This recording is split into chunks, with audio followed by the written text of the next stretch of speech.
नमस्कार। जय जगन्नाथ।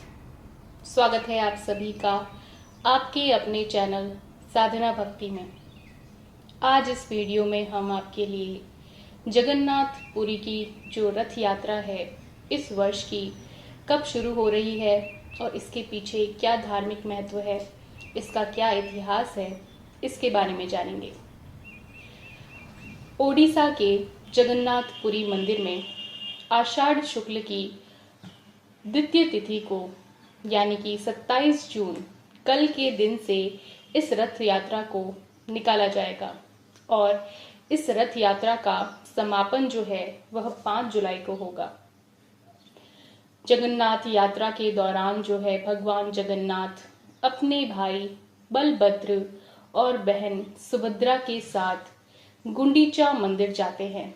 गुंडीचा मंदिर भगवान जगन्नाथ के मौसी का घर है और इस यात्रा का आयोजन जो है वह सदियों से होता आ रहा है और इसके पीछे क्या पौराणिक मान्यता है, आइए उसके बारे में जानते हैं। भगवान जगन्नाथ की यात्रा के पीछे यह मान्यता चली आ रही है कि इन दिनों के दौरान भगवान जगन्नाथ जो है उनके बड़े भाई बलभद्र और बहन सुभद्रा बीमार पड़ जाते हैं, इसीलिए वह उनके साथ 15 दिनों तक विश्राम करते हैं अपनी मौसी के घर और इसके बाद में आषाढ़ माह की शुक्ल पक्ष की द्वितीय तिथि के दिन वह स्वस्थ होकर विश्राम कक्ष से बाहर आते हैं और इसी खुशी में रथ यात्रा का आयोजन होता है जिसमें लाखों श्रद्धालु हिस्सा लेते हैं और इस दौरान भगवान जगन्नाथ जो है अपने भाई बहन के साथ मौसी के घर जाते हैं और 7 दिनों तक वहीं पर विश्राम करते हैं। मौसी के घर उन पर उनका आदर सत्कार होता है। इससे वह तीनों वापस अपने रथ पर सवार होकर जगन्नाथ मंदिर आते हैं। तो कल से जो है जगन्नाथ रथ यात्रा की शुरुआत होगी और वह अपने मौसी के घर गुंडीचा मंदिर में जाकर 7 दिनों तक वहीं विश्राम करेंगे। बलराम जी, भगवान श्री कृष्ण और देवी सुभद्रा के लिए 3 रथ बनाए जाते हैं जिनका निर्माण जो है दारू नाम की एक नीम की लकड़ी होती है उससे किया जाता है। यात्रा के दौरान सबसे आगे जो है वह बलराम जी का रथ चलता है, उसके बाद में सुभद्रा का रथ चलता है और सबसे पीछे भगवान जगन्नाथ का रथ चलता है। रथ बनाने के लिए लकड़ी के अलावा कील या कांटों का उपयोग बिल्कुल नहीं किया जाता और न ही किसी भी तरीके की धातु का उपयोग किया जाता है। सिर्फ दारू नाम की एक लकड़ी और उसी से जो है इन पूरी रथों का 3 रथों का निर्माण किया जाता है। इनके जो मुख्य पात्र है भगवान जगन्नाथ, उन्हें भगवान श्री कृष्ण का रूप माना जाता है। बलभद्र जो उनके भाई हैं उन्हें श्री कृष्ण के बड़े भाई के रूप में जाना जाता है और सुभद्रा जिन्हें भगवान श्री कृष्ण की बहन माना जाता है। यह यात्रा 9 दिनों तक चलती है। बलभद्र का जो रथ है उसका नाम तलध्वज है, सुभद्रा का जो रथ है उसका नाम पद्म ध्वज है और भगवान जगन्नाथ के रथ का नाम नंदी घोष है।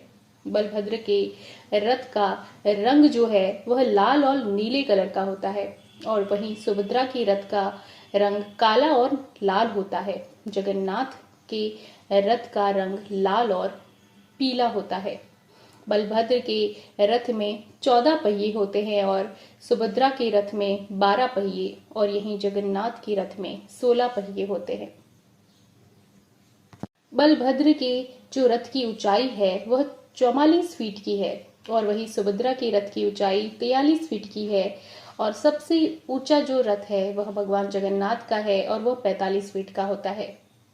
हर साल जो है नए रथ का निर्माण किया जाता है। यह भी कहा जाता है कि श्री कृष्ण ने द्वारका से गोकुल की यात्रा नहीं की थी, तो यह यात्रा उनकी विरह वेदना और भक्तों के प्रेम को दर्शाने का एक प्रतीक मानी जाती है। यहाँ पर रथ खींचना एक पुण्य का कार्य माना जाता है।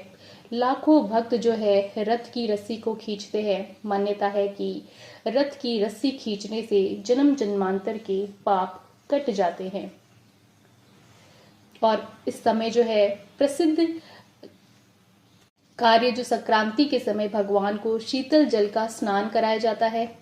ये स्नान यात्रा होती है। इसके बाद में भगवान जब बीमार होते हैं जिसे अनवसर काल कहा जाता है। और उसके बाद में जब वे स्वस्थ होते हैं तो यात्रा करते हैं और अपनी मौसी के घर जाते हैं। बहुधा यात्रा जो एक वापसी की यात्रा होती है, जब गुंडीचा मंदिर से वह वापस जगन्नाथ मंदिर में आते हैं अपनी मौसी के यहाँ 7 दिन विश्राम करते हैं और जब वापस जगन्नाथ मंदिर आते हैं, उस यात्रा को, वापसी यात्रा को बहुधा यात्रा कहा जाता है। यह यात्रा अब विश्व के कई देशों में जो है एक प्रतीक के रूप में भी दर्शाई जाती है, जैसे लंदन, न्यूयॉर्क, टोक्यो। इस आयोजन में लगभग 10 लाख से भी अधिक श्रद्धालु भाग लेते हैं। भगवान जगन्नाथ की यह रथ यात्रा भक्ति, समर्पण और प्रेम का एक जीवित झलक है। जय जगन्नाथ।